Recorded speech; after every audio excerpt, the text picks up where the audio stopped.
There were two trees in the Garden of Eden. Eden தோட்டத்திலே இரண்டு மரங்கள் இருந்தது.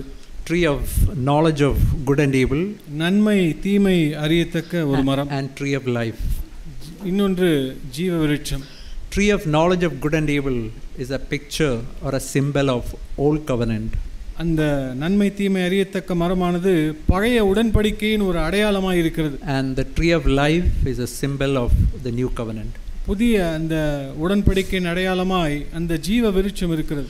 God told very clearly that the day Adam and Eve eat of the tree of knowledge of good and evil, you shall die. ஆண்டவர் மிக தெளிவாக ஆதாம் ஏவாளிடத்தில் சொன்னால், நீங்கள் அந்த நன்மை தீமை அறியத்தக்க கனியை புசிக்கும் நாளிலே நீங்கள் சாகவே சாவீர்கள்.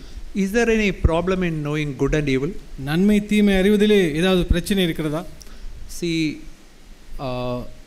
the problem is when it's describing a lifestyle which is independent of God. அது அங்கே இருக்கிற பிரச்சனை என்னவென்றால், தேவனை சார்ந்திராத இருக்கக்கூடிய ஒரு வாழ்க்கை முறை. When we come to the crossroads of life, நம்முடைய வாழ்க்கையின் திசைகள் மாறும் பொழுது, வழிகளை நாம் தேர்ந்தெடுக்கிற இடத்திற்கு வரும் பொழுது, we ourselves can decide what is good for us and what is bad for us. நாமே நமக்கென்று தீர்மானம் எடுக்க முடியும், எது நமக்கு நன்மையானது எது நமக்கு தீமையானது, without looking to God, without depending on God. தேவனை நோக்கி பார்க்காமல், தேவனை சார்ந்திராமல். In the near the tree of knowledge of good and evil there was no cross. அந்த நன்மை தீமை அறியத்தக்க அந்த விருட்சத்தின் கீழே எங்கும் சிலுவை காணப்படவில்லை. But in the tree of life, it's a life which is helplessly dependent on God. ஆனால் ஜீவ விருட்சம் என்பது உதவியற்ற நிலையிலே தேவனையே சார்ந்திருக்கிற ஒரு வாழ்க்கையை காண்பிக்கிறது. We want to approach the tree of life, cross as to slay our self life. நாம் அந்த ஜீவ விருட்சத்தை நாம் அடைய வேண்டும் என்றால் சிலுவை நம்முடைய சுய வாழ்க்கையை அது கொல்ல வேண்டும். As we read in Genesis 3:24, flaming swords which turned every side was guarding the way to the tree of life.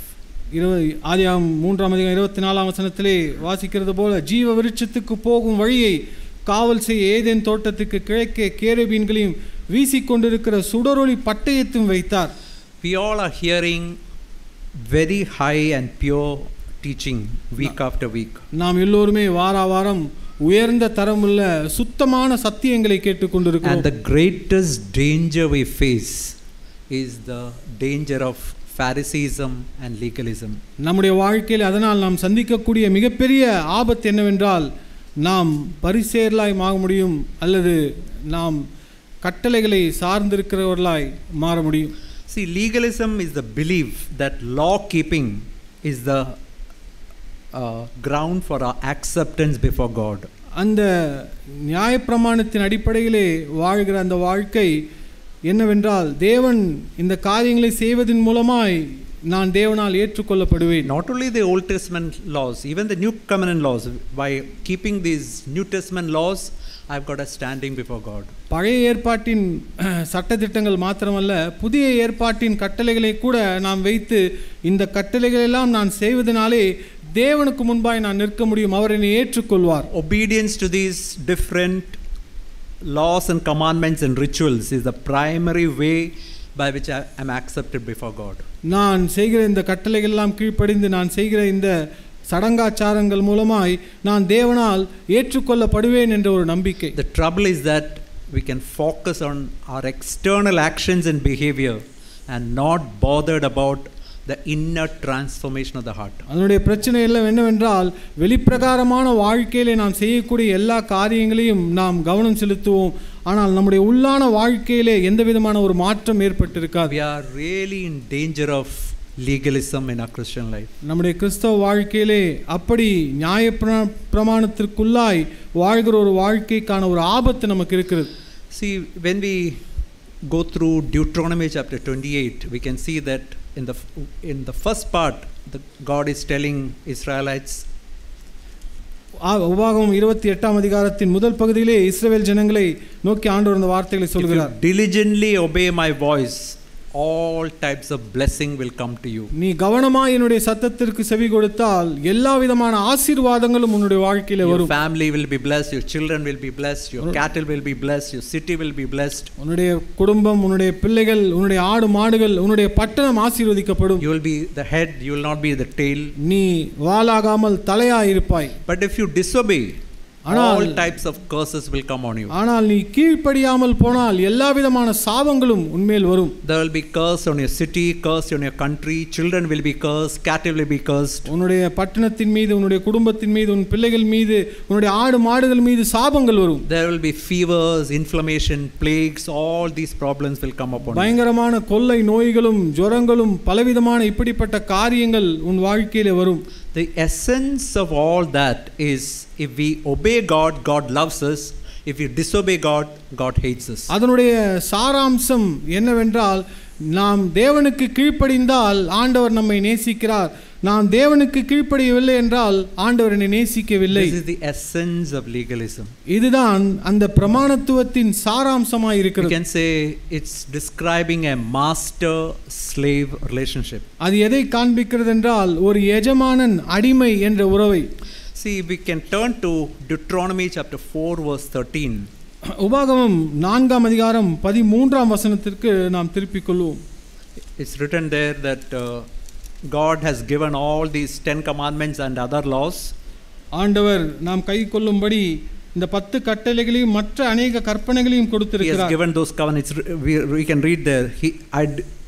He declared to you his covenant, which he commanded you to perform. That is 10 commandments, which he wrote on 2 tablets of stone. நீங்கள் கைக்கொள்ள வேண்டும் என்று அவர் உங்களுக்கு கட்டளையிட்ட 10 கற்பனைகளாகிய தம்முடைய உடன்படிக்கையை அவர் உங்களுக்கு அறிவித்து அவைகளை 2 கற்பலகைகளில் எழுதினார். See, it's in English it's written, all these 10 commandments I gave you so that you can perform them. It's a performance based covenant. ஆங்கிலத்திலே மிக தெளிவாக இருக்கிறது. ஆண்டவர் சொல்கிறார், இந்த 10 கட்டளைகளை எழுதி நான் உனக்கு தந்திருக்கிறேன், ஏனென்றால் நீ அவைகளை செயல்படுத்த வேண்டும்.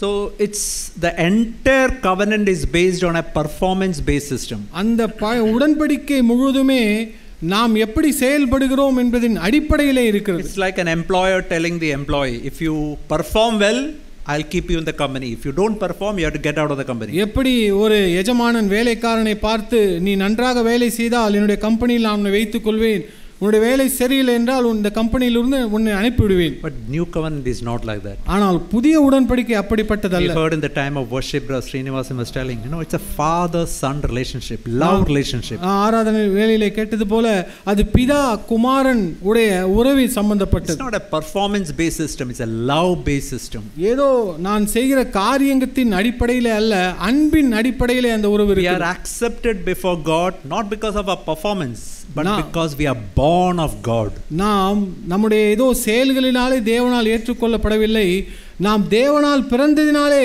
அவரால் நாம் ஏற்றுக்கொள்ளப்பட்டோம். We are born of God by repentance and faith in Jesus Christ. நாம் மனந்திரும்புதல் விசுவாசம் இயேசு கிறிஸ்துவின் மேல் விசுவாசத்தின் மூலமாய் நாம் மறுபடியும் தேவனால் பிறந்திருக்கிறோம். By his blood and by his justification we are accepted before God. அவருடைய இரத்தத்தினாலே அவர் நம்மை நீதிமான் ஆக்கினதினாலே தேவனால் நாம் ஏற்றுக்கொள்ளப்படுகிறோம். As is written in Romans 5:2, we get our entrance into this tremendous grace because of what Jesus has done for us.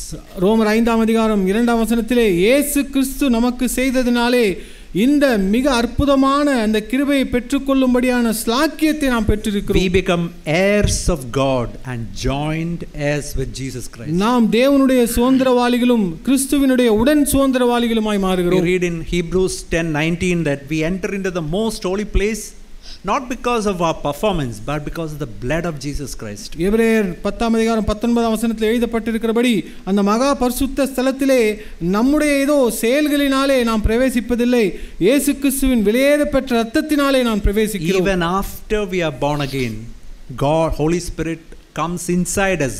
Third person of Trinity comes inside us and works with us and he really tries to make us more and more like Jesus. நாம் மறுபடியும் பிறந்த பிறகு திருத்துவத்தின் 3ஆம் நபராகிய பரிசுத்த ஆவியானவர் நமக்குள்ளே வந்து கிரியை செய்து குமாரனுடைய சாயலுக்கொப்பாய் நம்மை மாற்றுகிறார். See, we can turn to Romans chapter 7. ரோமர் 7ஆம் அதிகாரத்திற்கு நாம் It is written there of 3 marriages. 3 திருமணங்களை பற்றி அங்கு எழுதப்பட்டிருக்கிறது. See, initially before we were born again, we were married, all of us were married to the old man. நாம் மறுபடியும் பிறப்பதற்கு முன்பதாக நம்முடைய பழைய மனிதனோடு நாம் நம்முடைய திருமணமாய் இருந்தது. It was a miserable life. அது ஒரு மிக மோசமான வாழ்க்கை. Only fruits of death comes out of that. எப்பொழுதுமே மரணத்தின் கனிகள் மாத்திரமே அதிலிருந்து வருகிறது. It made every person's life absolutely miserable. ஒவ்வொரு மனிதனுடைய வாழ்க்கையும் மிக கொடுமையாய் பரிதாபம் உள்ளதாய் மாற்றினது. But when we are born again, that old man is dead, it is crucified.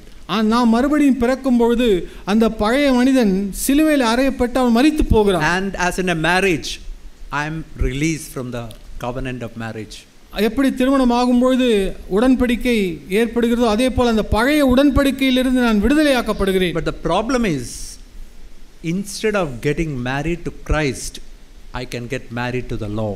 ஆனால் பிரச்சனை என்னவென்றால் கிறிஸ்துவோடு கூட நான் திருமணம் செய்து கொள்வதற்கு பதிலாக நியாயப்பிரமாணத்தோடு நான் திருமணம் செய்து கொள்ள முடியும். That is the greatest danger we can say all of us faced.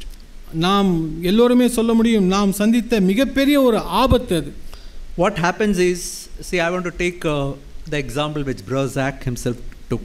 சகோதரர் ஜாக் அவர் சொன்ன அந்த உதாரணத்தை நான் உங்களுக்கு சொல்ல விரும்புகிறேன். When I am married to the law says breakfast at 8 o'clock. நான் நியாயப்பிரமாணத்தை திருமணம் செய்த பொழுது நியாயப்பிரமாணம் சொல்கிறது காலை சிற்றுண்டி 8 மணிக்கு வர வேண்டும். Not at 8. If it's at 8:05 or 8:10, it's condemnation and judgment. அங்கு 8:05 8:10க்கு எனக்கு உணவு கிடைத்தால் அங்கு குற்ற ஆக்கினிக்கு தீர்ப்பு, அங்கு குற்ற உணர்ச்சி. And the wife is so lazy she can make breakfast only by 12 o'clock. அந்த மனைவி அவ்வளவு சோம்பேறியா இருப்பதினாலே 12 மணிக்கு தான் காலை சிற்றுண்டி அவளால் தயாரிக்க முடியும். See, what is the result? Just like the marriage with the old man, now also only fruits of death comes out of my system. அதனுடைய விளைவு என்ன? அந்த பழைய மனிதனோடு திருமணம் செய்யும் பொழுது இருந்த அதே காரியங்கள் தான் இப்பொழுதும் மரணத்தின் கனிகள் மாத்திரமே வெளியே வருகிறது. Law is perfect, law is completely holy, but it's so demanding. நியாயப்பிரமாணம் பரிசுத்தமானது, நியாயப்பிரமாணம் பூரணமானது, ஆனால் அது என்னிடத்திலிருந்து அதிகமாக எதிர்பார்க்கிறது. But the law will never die. The wife is still so miserable and so fed up. நியாயப்பிரமாணம் ஒரு நாளும் மரிக்கப் போவதில்லை. அதனால் அந்த மனைவி மிகவும் வெறுத்து போய் அவள் பரிதாபமான ஒரு நிலைக்கு வருகிறாள். But God does an amazing thing. ஆனால் தேவன் ஒரு அற்புதமான காரியத்தை செய்கிறார். The wife dies to the law. இப்பொழுது மனைவி நியாயப்பிரமாணத்திற்கு மரித்து விடுகிறார். We can die to the law. அதனுடைய அர்த்தம் நாம் நியாயப்பிரமாணத்திற்கு மரித்து விடுகிறோம். That is what is written in Romans chapter 7 verse 4. ரோமர் 7 அதிகாரம் 4 வசனத்திலே அந்த வார்த்தை தான் எழுதப்பட்டிருக்கிறது. Therefore my brethren, you have become dead to the law through the body of Christ. அப்படி போல என் சகோதரரே, நீங்கள் மரித்தோரிலிருந்து எழுந்து கிறிஸ்து என்னும் வேறொருவராகி தேவனுக்கென்று கனி கொடுக்கும்படி கிறிஸ்துவின் சரீரத்தினாலே நியாயப்பிரமாணத்துக்கு மரித்தவர்களானீர்கள். So we can be dead to the law, now I can be married to Christ. நான் நியாயப்பிரமாணத்துக்கு மரித்து போகும்போது இப்பொழுது நான் கிறிஸ்துவோடு கூட திருமணம் செய்து கொள்ள முடியும். Christ's standard is exactly the same. கிறிஸ்துவினுடைய அந்த தரம் நியாயப்பிரமாணத்தின் தரத்தை போன்றதுதான். Just like the law says breakfast should be at 8 o'clock. நியாயப்பிரமாணம் சொல்வது போல காலை சிற்றுண்டி 8 மணிக்கு வர வேண்டும். But the wife is so lazy she can make breakfast only by 12 o'clock. ஆனால் மனைவி அவ்வளவு சோம்பேறியா இருக்கிறாள், அவள் 12 மணிக்கு தான் பிரேக்ஃபாஸ்ட் செய்ய முடியும். But Christ is not condemning us. ஆனால் கிறிஸ்து நம்மை குற்றப்படுத்துவதில்லை. He comes and helps with us. He comes and works with us. அவர் நமக்கு வந்து உதவி செய்கிறார். அவர் நம்மோடு கூட பணி செய்கிறார். Even though we make innumerable mistakes, innumerable times we falter, he comes and helps us, aids us. நாம் பலமுறை தவறுகளை செய்து பலமுறை வீழ்ச்சி அடைந்தாலும் திரும்ப திரும்ப வந்து அவர் நமக்கு உதவி செய்கிறார். Slowly the breakfast comes to be at 11:30 and then 11 o'clock, then 10:30 and so on. கொஞ்சம் கொஞ்சமாய் 12 மணிக்கு இருக்கக்கூடிய அந்த பிரேக்ஃபாஸ்ட் 11:30 மணி 11 மணி 10 மணிக்கு அப்படியே குறைந்து கொண்டு வருகிறது. And after some time it's at 8:30 and 8:15. அதற்கு பிறகு 8:30 மணி 8:15. This is how Christ works with us. இப்படித்தான் கிறிஸ்து நமக்குள் கிரியை செய்கிறார். Without condemning us, without blaming us. நம்மை குற்றப்படுத்தாமல் நம்மை அவர் நியாயம் தீர்க்காமல். That is what we read in Romans chapter 7 verse 6. அதைத்தான் ரோமர் 7 அதிகாரம் 6 வசனத்திலே வாசிக்கிறோம். Now we have been delivered from the law, having died to that which we were held by, Now we can serve in the newness of the Spirit and not in the oldness of letter. இப்பொழுதோ நாம் பழமையான எழுத்தின்படி அல்ல புதுமையான ஆவியின்படி ஊழியம் செய்யத்தக்கதாக நம்மை கட்டியிருந்த நியாயப்பிரமாணத்துக்கு நாம் மரித்தவர்களாகி அதினின்று விடுதலையாக்கப்பட்டிருக்கிறோம். God's Holy Spirit comes and works within us, and we have to cooperate with Him, and slowly fruits of Holy Spirit comes out of our life. பரிசுத்த ஆவியானவர் நமக்குள்ளே வந்து கிரியை செய்கிறார். அவரோடு கூட இசைவாய் நாம் பணி செய்யும் பொழுது பரிசுத்த ஆவியின் கனிகள் நம்முடைய வாழ்க்கையிலிருந்து காணப்படும். Now we can ask a question, why then the commandments and laws are given? அப்பொழுது ஒரு கேள்வி கேட்கலாம், ஏன் இந்த நியாயப்பிரமாணங்கள் இந்த கற்பனைகள் கொடுக்கப்பட்டிருக்கிறது? We can say laws are given with 4 purposes. That is what Paul says here. நியாயப்பிரமாணம் 4 காரணத்திற்காய் கொடுக்கப்பட்டது என்று பவுல் சொல்கிறார். We can see first purpose in chapter 7 verse 7. முதலாவது அதனுடைய காரணம் 7ஆம் அதிகாரம் 7ஆம் வசனம். Paul is telling, what shall we say then? Is the law sin? Certainly not. On the contrary, I would not have known sin except through the law, for I would not have known covetousness unless the law has said, you shall not covet. பாவம் இன்னதென்று நியாயப்பிரமாணத்தினால் நான் அறிந்தேனே என்று மற்றபடி அறியவில்லை. இச்சையாதிருப்பாயாக என்று நியாயப்பிரமாணம் சொல்லாதிருந்தால் இச்சை பாவம் என்று நான் அறியாமல் இருப்பேனே. So the first reason why law is given is it shows me my sin. It's like a X-ray machine which shows all the diseases inside. நியாயப்பிரமாணம் கொடுக்கப்பட்டதுடைய காரணம் என்னவென்றால் அது என்னுடைய பாவத்தை எனக்கு காண்பிக்கிறது. எப்படி ஒரு எக்ஸ்ரே மிஷின் எனக்குள்ள இருக்கிற அந்த எலும்புகளை காண்பிப்பது போல அது படம் எடுத்து காண்பிக்கிறது. You know, in the 10th law in the 10 commandments is you shall not covet. You shall not covet your neighbor's wife, neighbor's property, neighbor's things.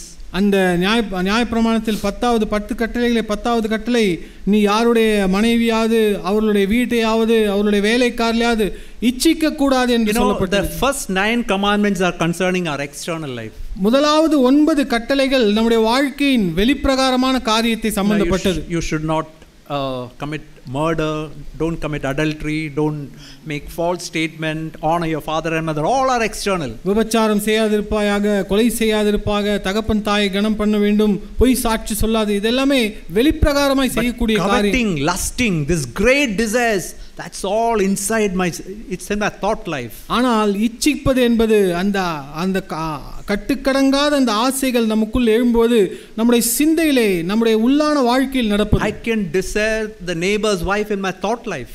என்னுடைய அயலகத்தானுடைய மனைவியை என் சிந்தையிலே நான் இச்சிக்க முடியும். So the law shows just like a mirror what is the real condition of me. அதனால் நியாயப்பிரமாணம் ஒரு கண்ணாடியை போல என்னுடைய வாழ்க்கையின் நிலைமை என்ன என்பதை எனக்கு காண்பிக்க முடியும். Now the second reason why law is given is verse 8.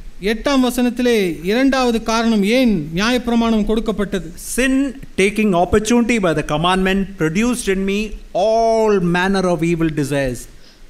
பாவமானது கற்பனையினாலே சமயம் பெற்று சகலவித இச்சைகளையும் என்னில் நடப்பித்தது. Second is law provokes sin inside my system. இரண்டாவது காரியம், பாவம் எனக்கு நியாயப்பிரமாணம் எனக்குள்ள இருக்கிற பாவத்தை தூண்டி வெளியே கொண்டு வருகிறது. Paul is telling is when he begins to think about that law that you should not covet, it's not only coveting my neighbor's wife or neighbor's property. Pavul அந்த இச்சையாதிருப்பாயாக என்ற அந்த வார்த்தை தன்னுடைய மனதில் அந்த நியாயப்பிரமாணத்தை பார்க்கும்பொழுது அயலகத்தானுடைய மனைவியோ அல்லது அவனுடைய சொத்தையோ இச்சையாதிருப்பதாக மாத்திரமல்ல. There are thousands of coveting food, coveting sleep, coveting pleasures, coveting money. Thousands of coveting are there inside my system. என்னுடைய உள்ளாக ஆயிரக்கணக்கான காரியங்களுக்கான இச்சை இருக்கிறது. பணத்துக்கான இச்சை, நான் உணவுக்கான இச்சை, தூக்கத்திற்கான இச்சை, இப்படி பலவிதமான இச்சை எனக்குள் காணப்படுகிறது. In the Pilgrim's Progress there is a picture like this. மோட்ச பிரயாணத்திலே இப்படியாய் ஒரு படம் இருக்கிறது. One man is coming to a room which is full of dust with a broom. ஒரு மனிதன் தொடப்பத்தை எடுத்துக்கொண்டு ஒரு அறைக்குள் வருகிறான். அங்கு முழுவதுமாய் தூசியாய் இருக்கு. And when he brooms that room, that whole dust is filling that room. அவன் அந்த அறையை அவன் சுத்தம் செய்ய முயற்சிக்கும் பொழுது அந்த அறை முழுவதுமாய் இந்த தூசி கிளம்பி மூடி விடுகிறது. That is what happens when we see the law, when we try to keep the law. It produces all types of coveting and desires and all types of sins in my life. இதுதான் நம்முடைய வாழ்க்கையில் நடக்கும். நியாயப்பிரமாணத்தை பார்த்து அதை கைக்கொள்ளும்படி நாம் முயற்சிக்கும் பொழுது எல்லா விதமான பாவங்கள் நமக்குள்ளாய் வெளியே வர ஆரம்பிக்கிறது. But the broom cannot clean out that room. It only aggravates that dust. அந்த தொடப்பம் என்பது அந்த அறையை சுத்தம் செய்யக்கூட முடியாது, அதில் இருக்கிற தூசியை இன்னும் அதிகமாக்க கூடியதாக இருக்கிறது. What if we can spray water and then all the dust will settle, and with water we can clean out all the dust. ஆனால் அந்த இடத்திலே தண்ணீர் நாம் தெளிக்கும் பொழுது அந்த தூசி எல்லாம் அமர்ந்த பிறகு அந்த அறையை நாம் சுத்தம் செய்ய முடியும். That is what grace of God does in our life. அதுதான் தேவனுடைய கிருபை நம்முடைய வாழ்க்கையிலே செய்கிறது. Law and commandments cannot clean our life. நியாயப்பிரமாணம் சட்ட திட்டங்களும் அதை நம்முடைய வாழ்க்கையிலே செய்ய முடியாது. For that we have to go to Jesus, and by his grace things can be done in our life. அதற்காக நாம் இயேசுவின் இடத்திலே போக வேண்டும். அவருடைய கிருபையினாலே இந்த காரியங்கள் நம்முடைய வாழ்க்கையிலே செய்ய முடியும். Now the third reason is written in verse 9, 10, 11 etc. It's written, the law will create death in my life.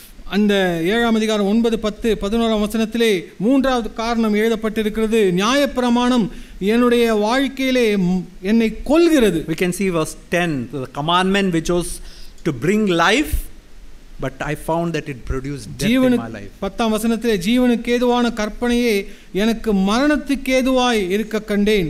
See, we have to remember that laws and commandments can never bring life to me.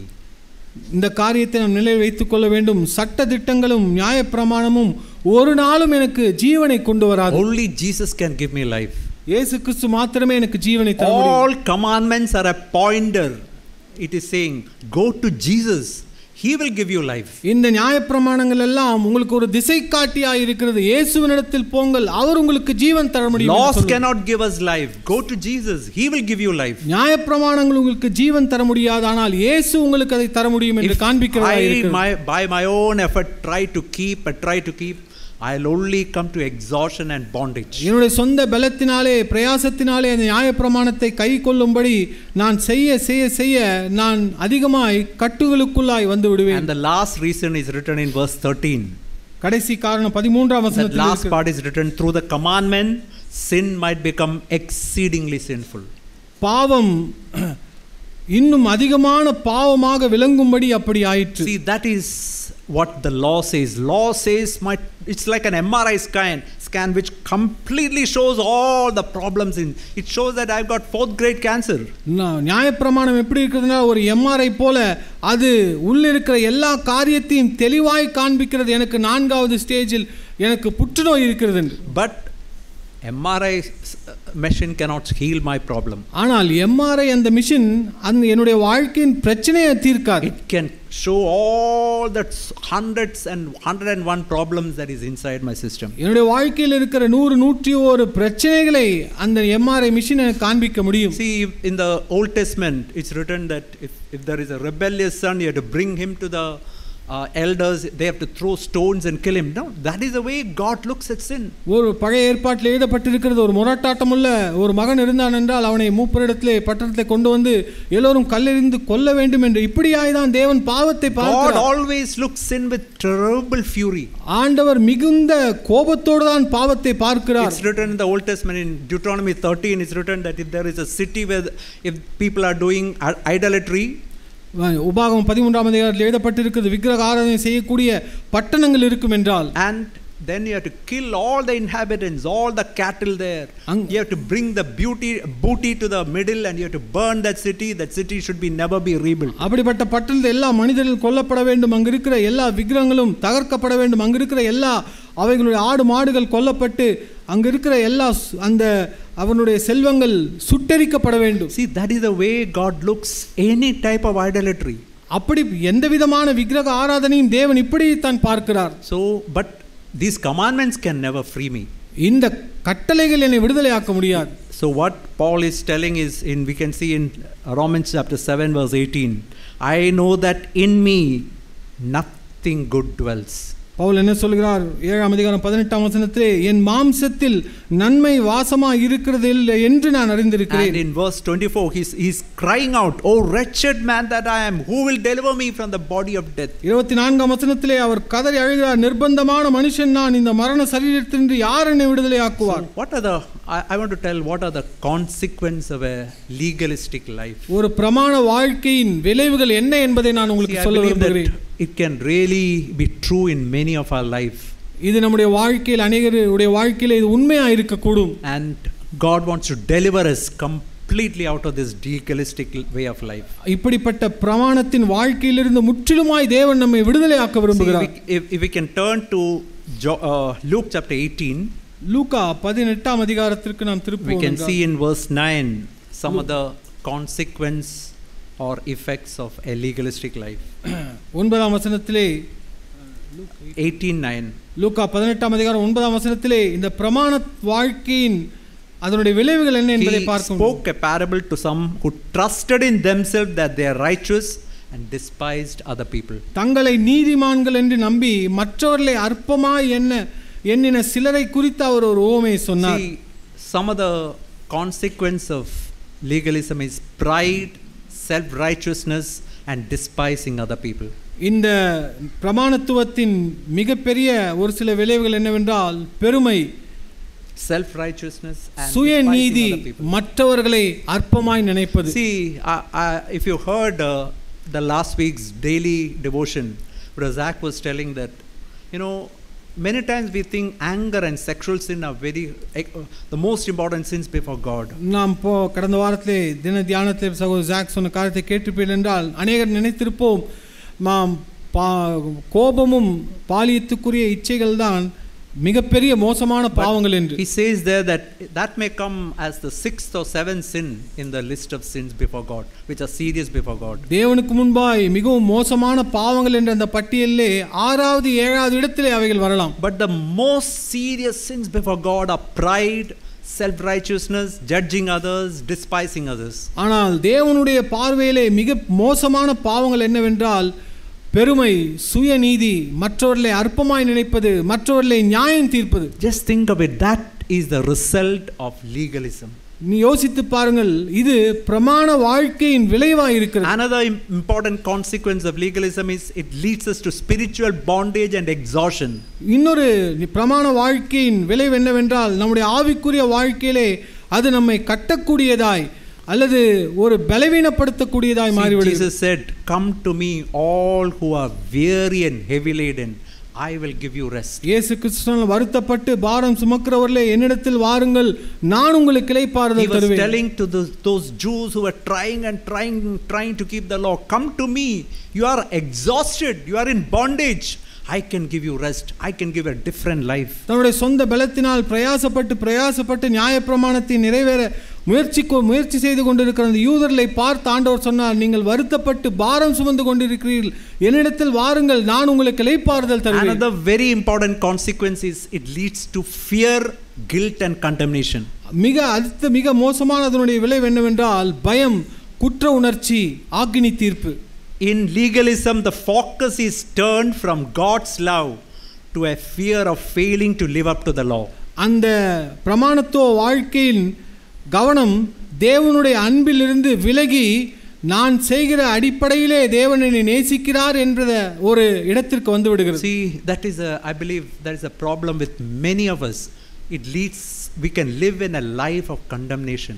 அதுதான் நம்முடைய அநேகருடைய வாழ்க்கையிலே அது யதார்த்தமான உண்மையா இருக்க முடியும். ஒரு குற்ற உணர்ச்சி உள்ள வாழ்க்கையிலே நாம் வாழ்ந்து கொண்டிருக்க முடியும். Because we have not understood the love of God, that love based gospel we don't know. ஏனென்றால் தேவனுடைய அன்பை நாம் விளங்கிக் கொள்ளவில்லை, தேவ அன்பின் அந்த சுவிசேஷத்தை நாம் புரிந்து கொள்ளவில்லை. And another consequence is it leads us to hypocrisy. அதனுடைய பிரமாணத்துவத்தின் இன்னொரு விளைவு அது நம்மை மாய்மாலத்திற்குள்ளாய் நடத்தும். Legalism can lead us to a friend before all the other people. Just we show a friend before other people. நாம் அந்த பிரமாணத்துவ வாழ்க்கை நம்முடைய வாழ்க்கையிலே நம்முடைய வெளி தோற்றத்தை மற்றவர் முன்பாய் காண்பிக்கிறோம். We hide all our struggles and imperfections. நம்முடைய வாழ்க்கையில் இருக்கிற போராட்டங்கள் குறைவுகளை நாம் மறைக்கிறவர்களாய் இருப்போம். Only importance is given to this external life, inner transformation is forgotten. முக்கியமான எல்லா காரியங்களுமே வெளிப்பிரகாரமான வாழ்க்கைக்கு கொடுக்கப்படுகிறது, உள்ளான வாழ்க்கைக்கு கவனம் செலுத்தப்படவில்லை. This is the problem with legalism. இதுதான் பிரமாண வாழ்க்கையின் ஒரு பிரச்சனையாக இருக்கு. See, I want to give you one example from Jesus' own life, that he was always not going by the law, but he was led by the Holy Spirit. நான் இயேசு கிறிஸ்துவினுடைய வாழ்க்கையிலிருந்து அவர் எப்படி சட்டதிட்டமோ அல்லது நியாயப்பிரமாணத்தின்படி போகாமல் தன்னுடைய பிதாவினுடைய சத்தத்தை கேட்டு அவர் செய்தார் என்று. If we can turn to Matthew chapter 5 verse 39. மத்தேயு 5ஆம் அதிகாரம் 39ஆம் வசனத்திற்கு See, Jesus himself said, whoever slaps you on the right cheek, turn to him the other cheek also. ஆண்டவர் இங்கு சொல்ல, ஒருவன் உன்னை வலது கன்னத்தில் அறைந்தால் அவனுக்கு மறு கன்னத்தை திருப்பி கொடு. But we have to ask this question, did Jesus himself do that? நாம் இந்த கேள்வியை கேட்க வேண்டும், இயேசு கிறிஸ்து இதை செய்தாரா? If we can turn to John chapter 18 verse 22 and 23. யோவான் 18ஆம் அதிகாரம் 22 and 23. 22 23ஆம் வசனம். When he was standing before the high priest, Jesus was standing before the high priest. இயேசு கிறிஸ்து அந்த பிரதான ஆசாரியருக்கு முன்பாக நிற்கிறார். The officer stood there, struck Jesus with the palm of his hand. அப்போ சமீபத்தில் நின்ற சேவகரில் ஒருவன் இப்படி உத்தரவு சொல்கிறார் என்று இயேசுவை ஒரு அறைந்தான். You know what did Jesus do? He did not show the other cheek. இயேசு கிறிஸ்து அந்த இடத்திலே மறு கன்னத்தை காண்பிக்கவில்லை. What he said we can see in verse 23. If I have spoken evil, bear witness of the evil. If well, why do you strike me? Jesus asked that question to them. ஆண்டவர் அவனுக்கு அந்த கேள்வி, நான் தகாத விதமாய் பேசினது உண்டானால் தகாதத்தை ஒப்புவி, நான் தகுதியாய் பேசினேன் ஆகில் என்னை ஏன் அடிக்கிறாய் என்று கேட்டார். We can see there that he was not going by the law in his life. He was always led by the Holy Spirit. அவர் அந்த இடத்திலே நியாயப்பிரமாணத்தின் அடிப்படையிலே அவர் போகவில்லை, பரிசுத்த ஆவியினுடைய நடத்துதலினாலே அவர் நடத்தப்பட்டார். He was listening to the Holy Spirit, and whatever the Holy Spirit was telling him, that he was doing before them. அவர் பரிசுத்த ஆவியானவருடைய சத்தத்திற்கு செவி கொடுத்தார். பரிசுத்த ஆவியானவர் என்ன சொன்னாரோ அதை அவர் பேசினார். Now we can turn back to Romans chapter 8. இப்பொழுது ரோமர் 8ஆம் அதிகாரத்துக்கு திருப்புவோம். We can see there, this chapter division is actually, there is no chapter division. When Paul wrote it, it was a continuous letter. Pavul அதை எழுதும்போது இப்படிப்பட்ட நிருபங்களுக்கு அதிகாரங்கள் கொடுத்து அவர் எழுதவில்லை. Now he is telling how we can be freed from a legalistic life. இப்பொழுது அவர் சொல்கிறார் எப்படி இந்த நியாயப்பிரமாணம், இந்த பிரமாணத்துவ வாழ்க்கையிலிருந்து நாம் விடுதலை பெற முடியும். First of all he says in Romans 8:1, there is no condemnation for those who are in Christ Jesus. முதலாவது அவர் சொல்கிறார், கிறிஸ்து இயேசுக்குட்பட்டவராய் இருக்கிறவன் மேல் ஆக்கினை தீர்ப்பு இல்லை. That is the first thing we have to remember. God does not condemn us. ஒரே இந்த முதல் காரியத்தை நாம் நினைவில் வைத்துக் கொள்ள வேண்டும், தேவன் நம்மை ஆக்கினைக்குள்ளாய் தீர்ப்பதில்லை. When we are trying to live up to that standard, he is coming and encouraging us. He is not condemning us. நாம் அந்த தரத்திற்கு வாழும்படியாய் நாம் முயற்சி செய்து கொண்டிருக்கும் பொழுது நம்மை அவர் உற்சாகப்படுத்துகிறார், நம்மை அவர் குற்றப்படுத்தவில்லை. He says in verse 2, the law or the spirit of life in Christ Jesus has freed me from the law of sin and death. இரண்டாம் வசனம், கிறிஸ்து இயேசுவினாலே ஜீவனுடைய ஆவியின் பிரமாணம் என்னை பாவம் மரணம் என்பவைகளின் பிரமாணத்தினின்று விடுதலையாக்கிற்று. It's not by the commandments that we get freedom from sin. It's by the life of Jesus that we get freedom from sin. நியாயப்பிரமாணத்தின் கட்டளையினாலே பாவத்திலிருந்து நாம் விடுதலை பெறுவதில்லை, கிறிஸ்துவினுடைய ஜீவனாலே நாம் பாவத்திலிருந்து விடுதலை அடைகிறோம். The law or the spirit of life in Christ Jesus can free me from the law of sin and death. கிறிஸ்து இயேசுவினாலே ஜீவனுடைய ஆவியின் பிரமாணம் என்னை நியாயப்பிரமாணம் பாவத்திலிருந்து விடுதலை ஆக்க முடியும். You know how the book of Gospel of John starts? யோவான் சுவிசேஷம் எப்படி ஆரம்பிக்கிறது தெரியுமா? I want to turn to John chapter 1. யோவான் 1ஆம் அதிகாரம். In the first verse is written about Jesus. The word is Jesus. The word was with God. முதல் வார்த்தை என்ற அந்த காரியம் இயேசு கிறிஸ்துவை குறிக்கிறது. அந்த வார்த்தை தேவனிடத்தில் இருந்தது. And in verse 2 also it's written, in the beginning he was with God. அவர் ஆதியிலே அந்த வார்த்தை தேவனோடு இருந்தார். We can say right from the beginning Jesus was always with the Father. ஆரம்பத்திலிருந்தே இயேசு கிறிஸ்து பிதாவோடு கூட இருந்தார். He was connected with the Father all the time. பிதாவோடு எப்பொழுதுமே அவர் இணைக்கப்பட்டவராய் இருந்தார். What is the result? அதனுடைய விளைவு என்ன? We can see in verse 4, in him was life and life was the light of men. அதனுடைய விளைவு 4ஆம் வசனத்திலே அவருக்குள் ஜீவன் இருந்தது, அந்த ஜீவன் மனுஷருக்கு ஒளியாய் இருந்தது. Just like a branch is connected to a tree all the time, 24/8, 24/7, that life of the tree, sap of the tree flows and that life brings fruit and everything to that tree. எப்படி ஒரு மரத்தின் கிளை அந்த மரத்தோடு அது எப்பொழுதுமே இணைக்கப்பட்டிருக்கிறதோ, அந்த மரத்தின் sir, அந்த ஜீவ சார் அந்த கிளைகளிலே போய் அது கனி கொடுக்கக்கூடியதாக இருக்கிறதோ அப்படியே இணைக்கப்பட்டிருக்கிறது. We can see in the life of Jesus, it was that life that led him all through these 33 years. என் இயேசு கிறிஸ்துவினுடைய வாழ்க்கையிலே நாம் பார்க்க முடியும் அவருக்குள் இருந்த ஜீவனே அந்த 33 ஆண்டுகள் அவரை நடத்தினது. And you know what God is telling us? I want you to be all the time connected to me.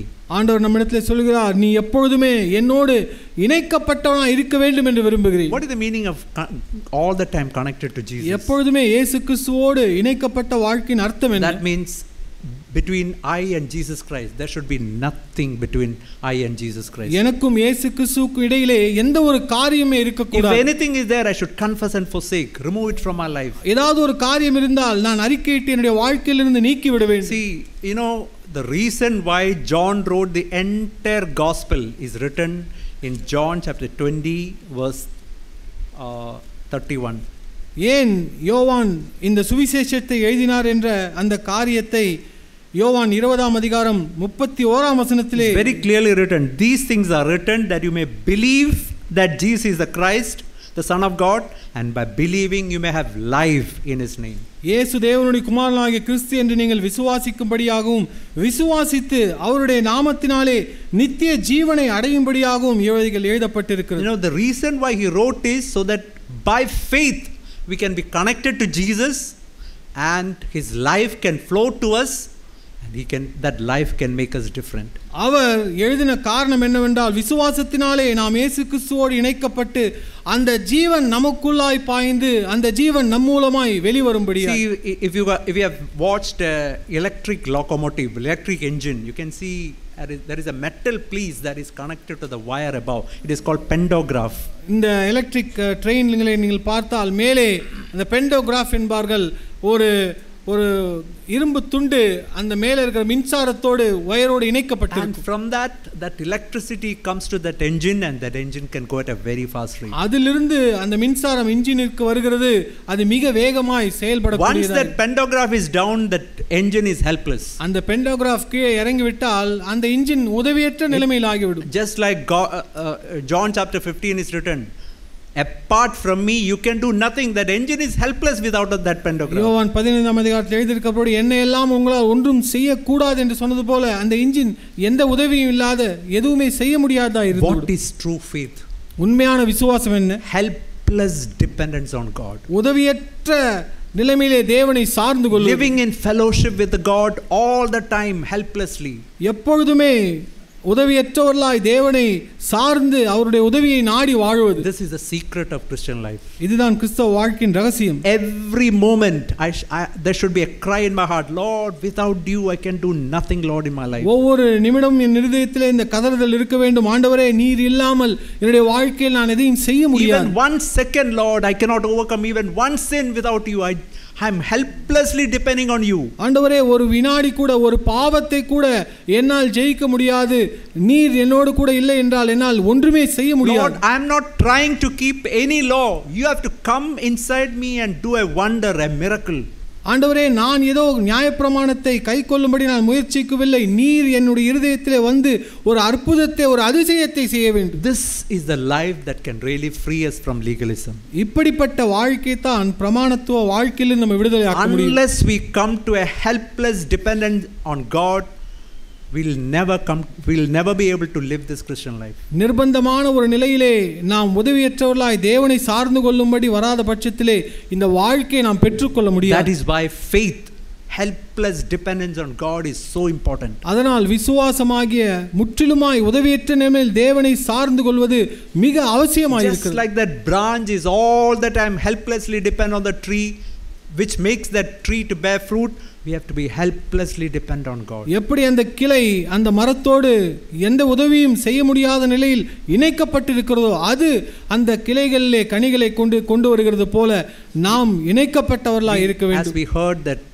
memory verse, walk by the Spirit, then you will not fulfill the desires of the flesh. நாம் மனப்பாட வசனம் கேட்டது போல நீங்கள் ஆவியினால் நடத்தப்படுவீர்களானால் மாம்ச இச்சைகளை நிறைவேற்றாதிருப்பீர்கள். It's not enough that we are filled with the Holy Spirit. பரிசுத்த ஆவியினால் நிரப்பப்படுவது மாத்திரம் போதுமானதல்ல. We have to follow the instruction of the Holy Spirit. பரிசுத்த ஆவியானவர் நம்மோடு பேசுகிற வழி நடத்துவதை நாம் அறிய வேண்டும். We have to walk with the Spirit, listen to the Spirit and yield to whatever he says.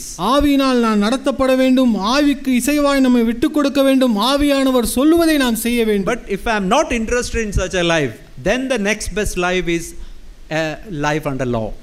இப்படிப்பட்ட வாழ்க்கையில் எனக்கு விருப்பம் இல்லை என்றால் இதுக்கு அடுத்த தரம் உள்ள ஒரு வாழ்க்கை என்றால் நியாயப்பிரமாணத்துக்கு வாழ்வது. That will only lead us to death, continuous death in our spiritual life. ஆனால் அது நம்முடைய ஆவிக்குரிய வாழ்க்கையிலே தொடர்ந்து மரணத்தை மாத்திரமே அது தரக்கூடியதாக இருக்கும். I want to encourage myself, each one of us, let's really come to this new covenant life, a life of helpless dependence on God. நான் என்னையும் உங்களையும் உற்சாகப்படுத்த விரும்புகிறேன். நாம் இப்படிப்பட்ட புதிய உடன்படிக்கைக்கு வருவோம், உதவியற்ற நிலைமையிலே தேவனை சார்ந்து கொள்கிற ஒரு வாழ்க்கை. This is the life Jesus brought for us.